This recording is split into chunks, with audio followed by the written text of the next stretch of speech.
Again, The Gentle Knight of the Fiend with 20 Faces. We first premiered in 1999 at Kinokuniya Southern Theater. This drama was written for our theater company, featuring special guest Masaomi Kondo, one of the most famous actors in Japan. We have seen him since we were a little kid. Well, I had seen and worked with him before this play. At the other major performance, he have come to the theater scenery for our performance before. So we have kind of close relationship with each other and many chance to talk to Mr. Kondo. By the way, our theater company, TOBIRAZA, which used to be called Babyface Theater, was established with the old friends of drama club in Atsugi High School. Me and Okamori and Rokkaku, we were all from there, and we are still working together here. So the Babyface Theater was organized by 3 of us with ex-members of drama clubs in Kanagawa Prefecture. In other words, the history of our theater company began in Atsugi. We planned to hold our annual performance with people living in Atsugi and have workshop to teach drama to children at our birthplace Atsugi. We thought it would be great to do such activity at the Atsugi Culture Hall. As our very first performance, we thought we should think about creating something we could appeal our theater company to people who had not heard of us and had not seen play at all. Well, basically, we would do what we wanted to do. However, this performance has to be like commercial theater. I've been working on many of those which is supposed to have specific purpose. There has to be intention of entertaining citizens of Atsugi and showing people how interesting the play is, and also we need to let them know how attractive we were, and especially Mr. Kondo is. We really wanted them to be fully impressed by our stage. And then people would see us performing together with such a great actor, and in the end, citizens of Atsugi would be interested in our theater company. So we had crystal clear and specific purpose of this entertainment performance. Fortunately, we have been working with many major commercial performances with such great artists like Mr. Yukio Ninagawa and Mr. Ennosuke Ichikawa III in Kabuki. As a playwright and director myself, I've had wonderful chance to work with those talented creators and directors. Through those experiences, I gained some various patterns in creating entertainment show. I made good use of my long and a wide range of experiences in this entertainment industry to this special performance. However, we have one big problem, a challenge. It's about strong leading cast, Mr. Masaomi Kondo. I have already came up with the idea of the Fiend, especially for Mr. Kondo. Well, in a sense, the charms of Mr. Kondo are very similar to those of the Fiend. They have a lot of things in common. He used to be known very well as handsome actor in old days. On the other hand, he is such a talented person. Actually, he is very good at magic like the Fiend with 20 faces. He really likes to make audience surprised. Since this leading role required various talents like Mr. Kondo, I've never thought about casting nobody but him as the Fiend of 20 Faces. And here we come with this revival. This drama became one of our precious property. We have been touring all around Japan with this work for years and years. So this one is one of our true treasure for us. I've always wanted to play this again and in this reading performance too, wondering who should play the Fiend in this performance. I decided to let Takashi Yamanaka, one of our leading actors, take the chance to be this huge character. I felt that his potential is excellent to inherit this role from him. In original performance, he played Kogoro Akechi, a private detective. In a sense, well, it's very brave for me to compare him to the legend, but I dared say, in a sense, Takashi Yamanaka is also a talented actor who can play both handsome character and the fool with good-looking face like Mr. Kondo. If he could inherit and fit in this great role, it will be great coming back, and this play will be performed for another decade as one of our major performances. Here's another story. There was a plan of making movie of the Fiend of 20 Faces. I was going to join this project as playwright. Well, the director would be one of the legendary film director in Japan, Kinji Fukasaku. Unfortunately, this project was closed for some reasons, so it didn't make it, but I have been studying about the Fiend of 20 Faces for the project. When I was a little kid, there was mystery novel for kids, such as Lupin the Third and the Fiend of 20 Faces, and they were very popular among us. There was many series of juvenile mystery novel back then. Of course, I was one of those little fan and read some of them. I miss him so much, and it was great to see him again during my study after quite a long period of time. And reading through this novel and thought something, this novel was written by Ranpo Edogawa, and famous mystery writer with very mysterious character. I believe that Ranpo is the Fiend. The point is, this Fiend wrote the novel for boys and girls. This twisted reality is something that I found very interesting about this novel. His style in writing is quite brutal and gross. However, he tried to write this novel for boys and girls, barely striking a balance between the way he talks about justice and the way of describing the mysterious Fiend at the evil city of Tokyo. We can see some unique features of Tokyo City in this novel, like boys wearing half trouser and knee socks. Back in this period after the war, you don't see none of those sophisticated fashion and culture around countryside. A boy wearing half trousers with braces follows mysterious men running to Western-style house in Azabu area, an exclusive residential area in Japan. I felt so new about this. It's nothing like Kokura in Kitakyushu area, southern part of Japan, where I spent my youth. It's interesting he describes Tokyo as evil city. After the war period, Tokyo recovered from the damage by the war and succeeded to become the world's famous city. In that process of urbanization, you would see many new and strange things occur to have certain feeling about it. That feeling became new nostalgia. This nostalgia is different from the feeling you would have after reading Western novels like, well, Lupin the Third or Sherlock Holmes. It quickly reminded us of those old days. It is one of interesting thing of Japanese mysterious novel that you can find local and old Japanese atmosphere from the way they were in story. While I was learning about the novel, I could sense the certain feeling children would have from that rapid urbanization was existing in this book. So in a sense, Life of the Fiend of 20 Faces could be one of Japanese traditional arts reflecting old culture.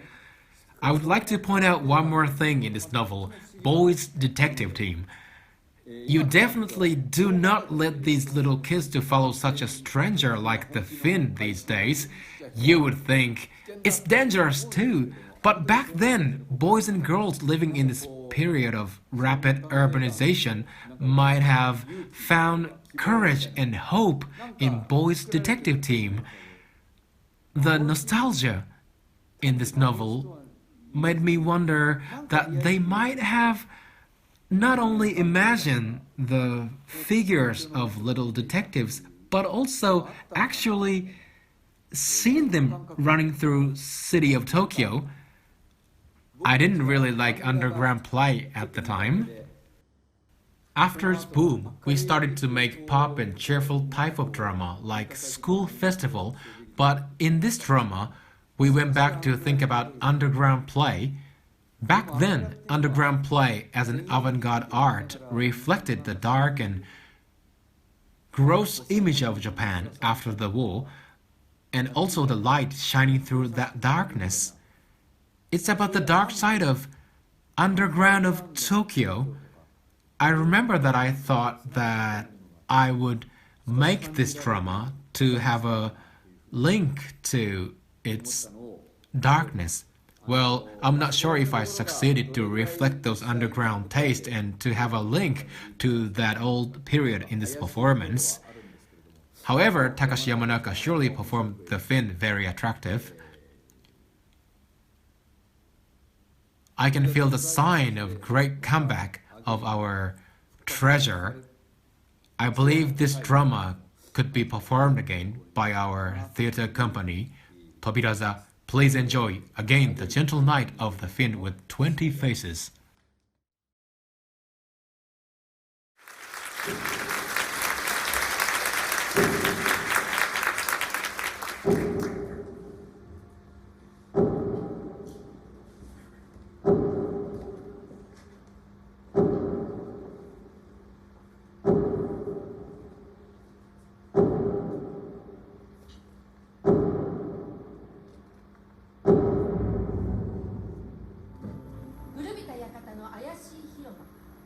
女執事の猫夫人が一人佇む。家政婦のリーが現れる。お見えになりました。ちんどん屋の三人、実は親方ニコラ、女房ベニコ、息子九太郎が現れる。お久しぶりでございます。これは一人息子の九太郎です。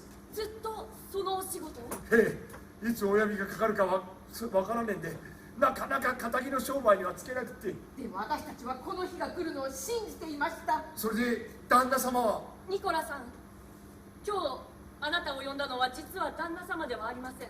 私たちです。え？残念ながら復活はまだありません。旦那様、どうなさっちゃったんです？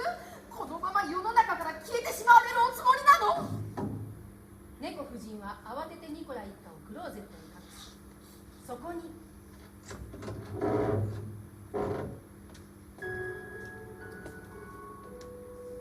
なところで何をしておる？相棒が始まるぞ。今週は捜査一課芹沢君危機一髪の巻だ。お前たちもテレビの前に座り芹沢君を応援しなさい。はい。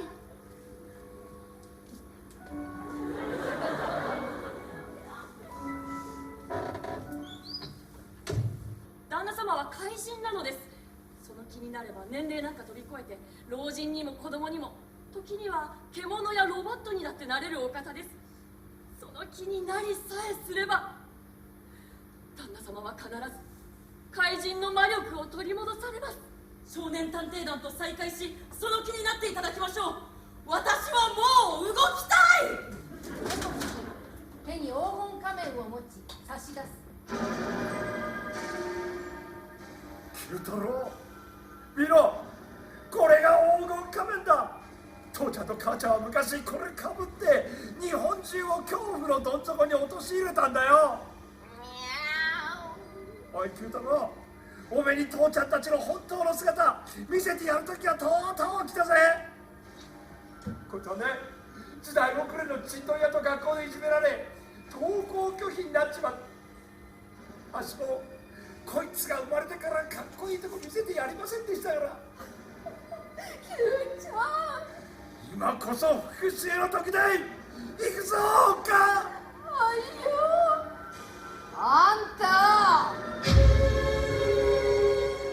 街角エベレケの中年サラリーマン柴崎はじめと中年の男木下正一、路地コンビニ帰りの中年野良一平、歩いているといかにもセクシーなお姉さんの後ろ姿。彼女はすすり泣いている。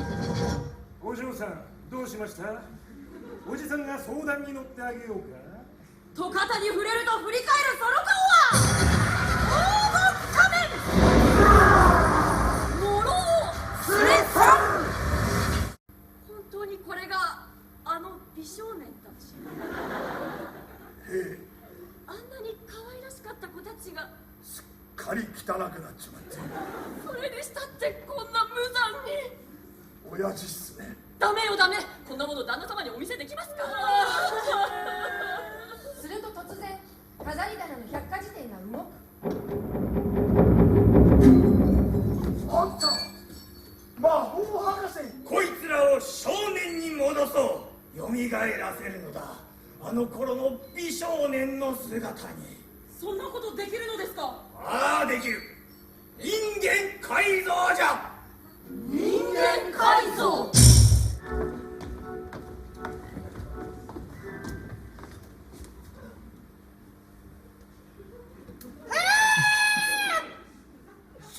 じられん。ボーイズ、美しき私の少年たち。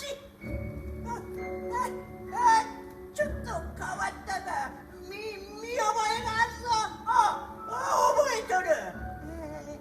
篠崎君に野呂君、そして木下君だ。これは夢じゃないのか。半ズボンだ。すね毛もありません。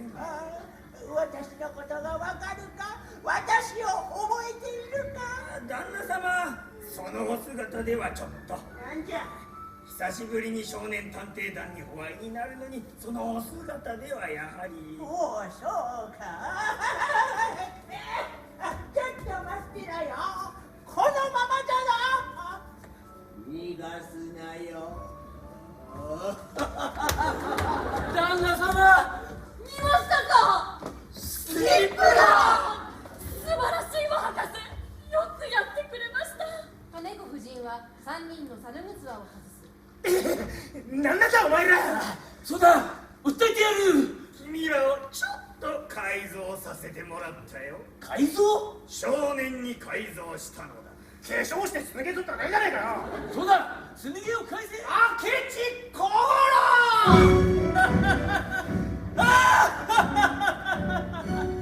久しぶりだな、二十面相。しかし貴様の悪事は全てこの明智がお見通しだ。少年探偵団の職、もう大丈夫だ。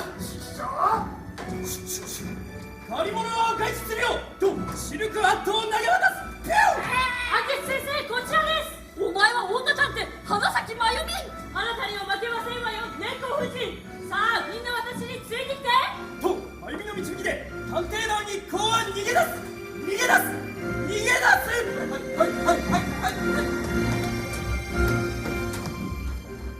呆然とする一同。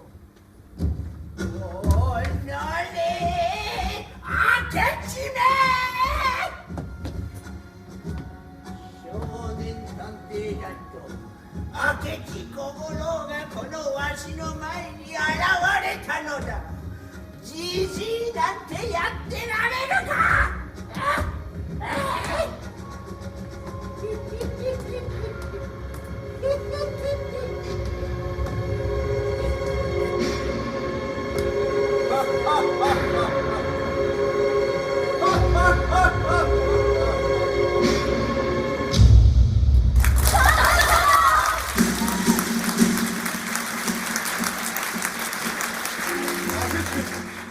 そして少年探偵団の職、このままで済むと思うなよ。このお返しは必ずさせていただく。そうだ、この私こそ怪人二十面相だ。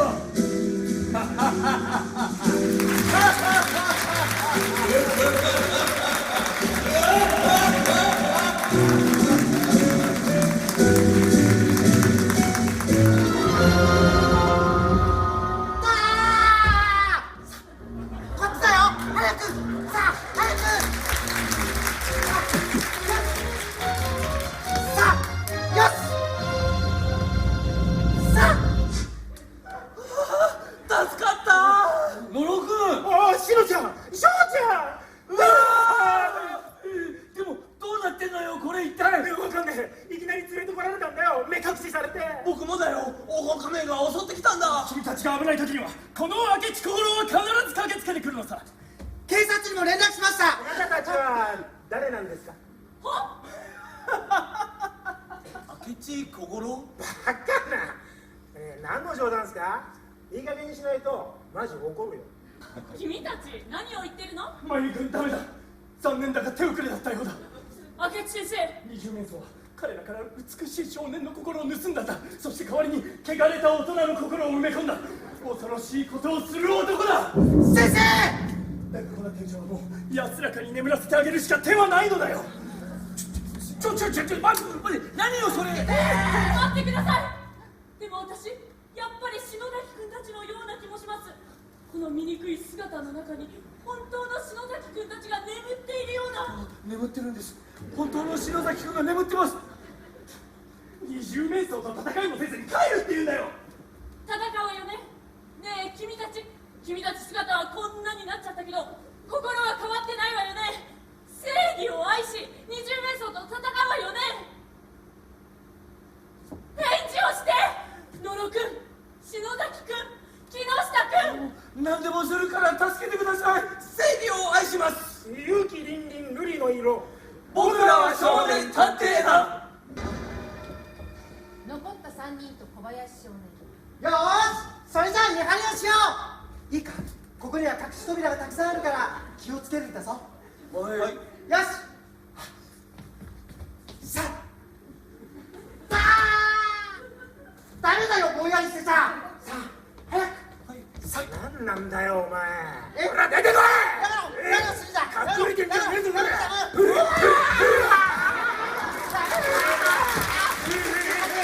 長にこんなことする人が出るのか。あとやアジ先生も。その一人上手や。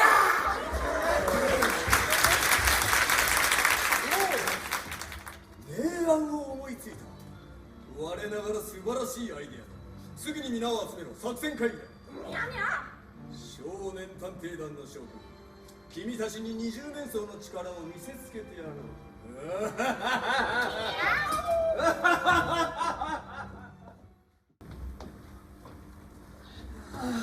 う。もう動けないよ。ちょっと休憩だ。突然摩訶不思議な音楽が鳴り響き、そこからインド舞踊の一団が現れる。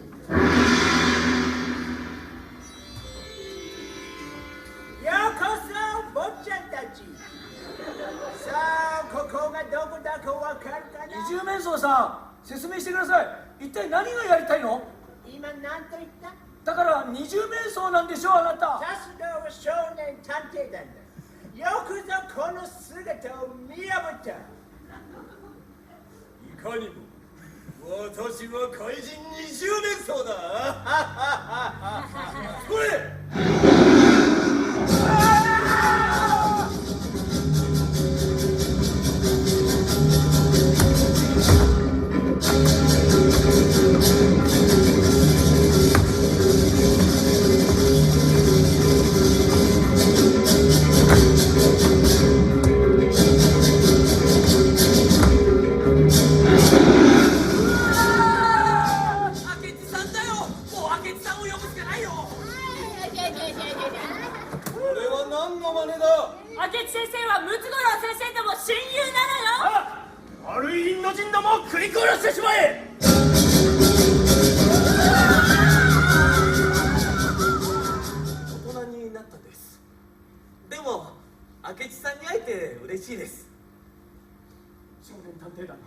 あの篠崎君たちならたとえ大人になったって清く正しい心だけは絶対に失わずにいるはずだ。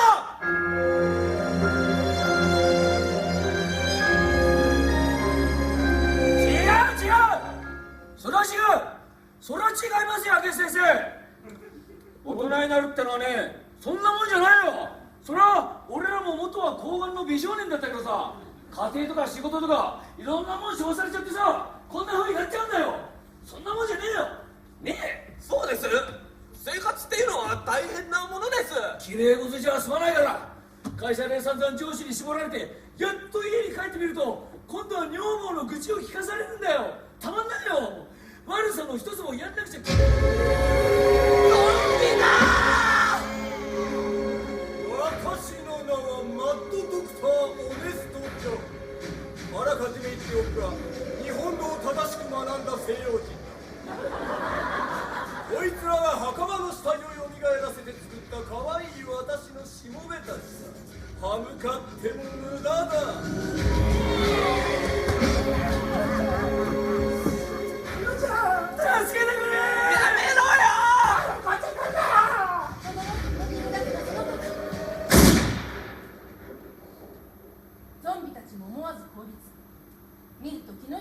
ピストルが逃げられている。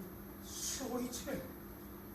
小林少年の七つ道具だよ。彼は中学生のくせにピストル持ってんだよ。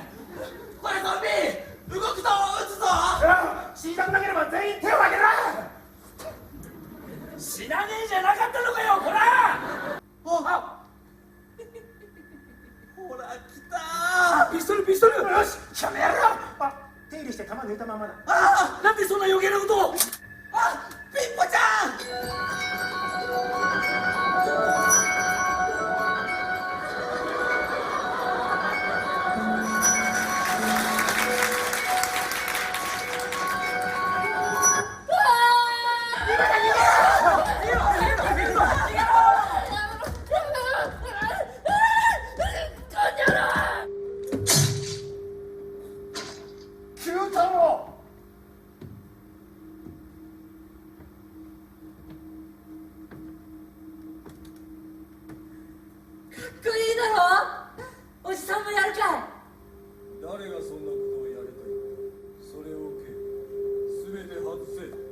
旦那様のご命令だ。早くナイフを置け。怪人二十面相は殺しが定期例なんだ。そんなこと言ってるから落ち目になっちゃうんだよ。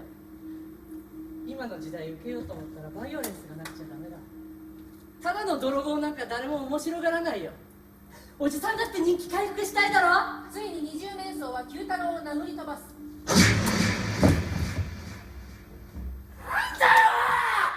いいか、美しい宝だけを狙い必ず予告をする。そして敵味方一滴の血も流さず予告通りに手に入れる。それが二十面相の盗みの美学。この二十面相のマントにはたとえ小鳥の血であろうと血のシミは一つもあってはならんのだ。それだけはどんな窮地に追い込まれようと二十面相が決して変えることなく守り抜いたスタイルだ。時代遅れと笑わば笑え。しかしこの二十面相が自らの美学に準じて死ぬことはあっても美学を捨てて生きることはない。私の世界を汚す者は誰であろうと絶対に許さん。出てきて、たった今私の目の前から消え失せろ。旦那様、お待ちください。ピッポちゃんの死体を抱き上げてヒルタに手渡し、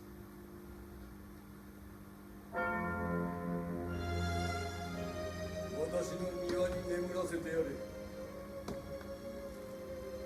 古い友人をまたなくした。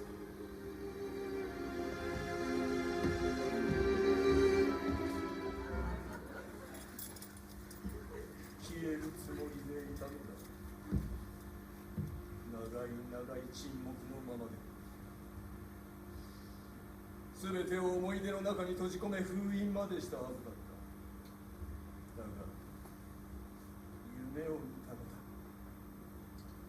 夕暮れの街角に立つ少年の夢が私をいざなった。忘れたはずの物語。夕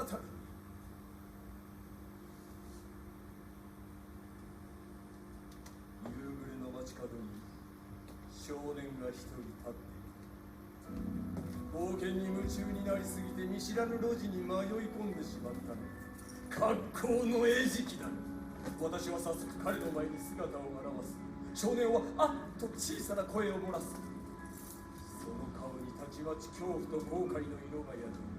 半ズボンの下で膝小僧が震え出す。なんとかわゆい姿だ。だがこんなところで手加減をしたら台無しだ。私は心を鬼にしていってやる。お前をさらって悪魔にしてやる。しかしその一言で少年の正義の心に火をつける。少年は唇をかみしめてこの怪人を睨み返す。なけなしの勇気だよ。そして言うのだ。二十名相め、僕は絶対負けないぞ。精一杯の負けん気で私を睨み返す少年のその瞳の美しいこと。今や夕映えは全てを真紅に染め上げている。けれど少年の瞳が放つ光は落日を夜明けの輝きに塗り替え、なお遥か遠き未来にまでまっすぐに伸びている。永遠というものがあるとすれば、その刹那こそがそうだ。私は永遠を感じながら少年の光に射抜かれる。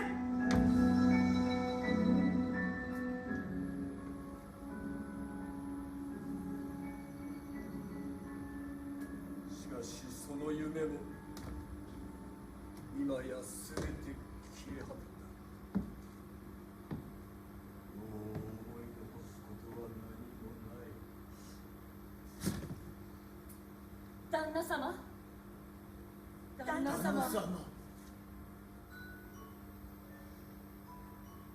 もう終わろう。これ以上無残な姿を晒すことになる前に。その時ナイフを持った九太郎が秘密の出口から飛び出し二十面相に体当たりをする。そのナイフは二十面相の体を貫いた。死ねーと見えたが間一髪、キルタが盾となってその身に刃を受けて倒れる。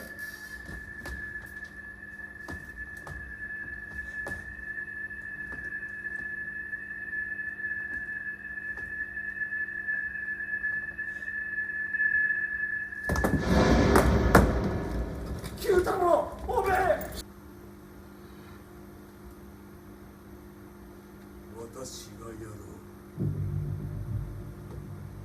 これが本当の結末だ。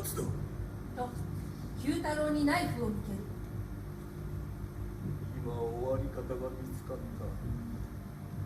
ずっと探していたのだ。この時代遅れの物語にどのような結末をつけ二十面相が消えるべきか、ようやくそれが見つかった。つまりこうだ。時代が変わった。そして二十面相もついにその手を血で汚しどこかに消えた。お許しください、お許しください、旦那様。いいんだ、これでいいんだよ、ベリコ。旦那様。二十面相は自らの頬にナイフの刃を押し当てる。頬に血がつく。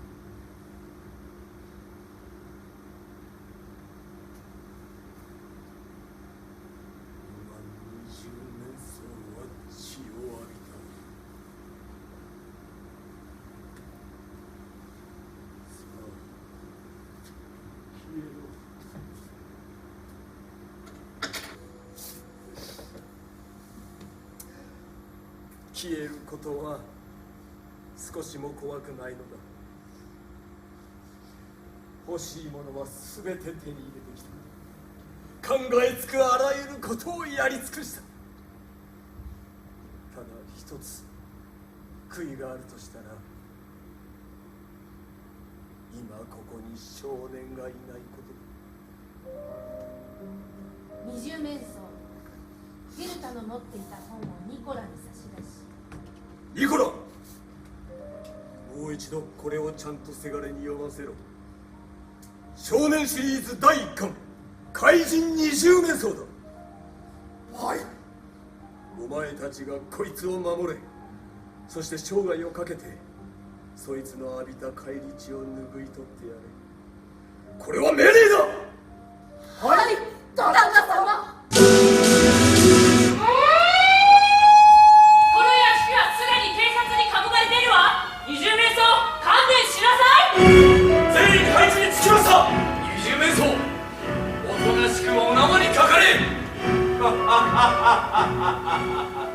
よーく見たまえ。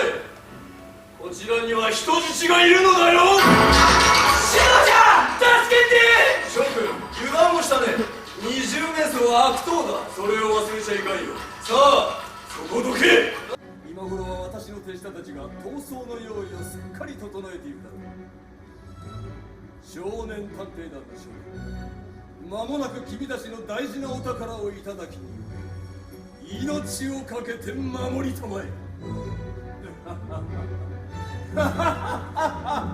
ちくしょう、悪党め。先生、大変です。二十面相が屋敷の屋根から逃げました。あのバルーンに捕まって星空に消えていきました。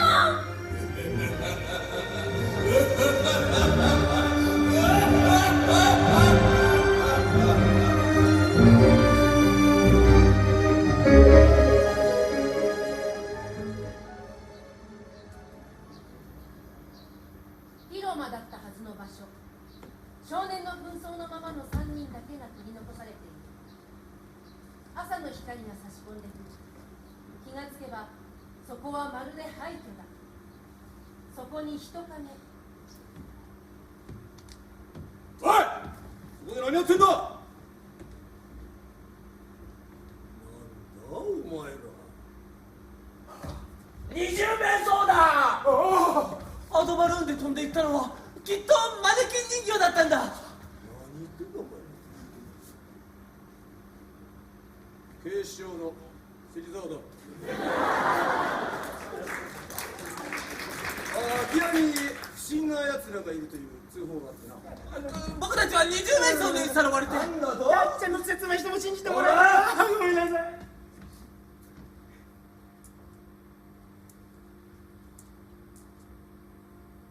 ビー玉じゃない。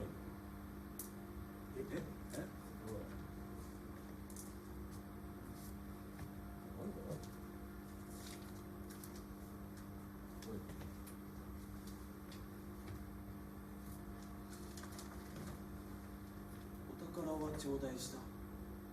二十面相。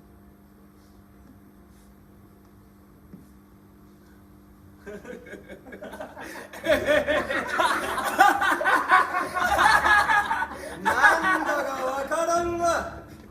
とにかくここで遊ぶな。もう行きなさい。はい。はい。やろう。やばいよ。俺これからゴルフだ。何言ってんだこれ式のこと。3ラウンドやってこい。お前大丈夫なのか、朝帰り。バカ野郎、俺は正義のために戦ってんだよ。僕はちょっと怖いな。何言ってんだよ。ガツンと言ったりガツンとよ。いや、僕が一晩いなかったことに家族が誰も気づいてなかったらどうしよう。バカ野郎庄司、お前ら炎の水道局員だぞ。そうだ、お前の姿は俺らが知ってる。ああ、入るぞ。ああ、帰ろうかな。でもあれだな、問題はこのすね毛だな。お前はいいよ、独り身なんだから。問題は俺たちだよ。母ちゃんになんて説明しよう。正義のためにそったんだけ。あら、正義のためだ。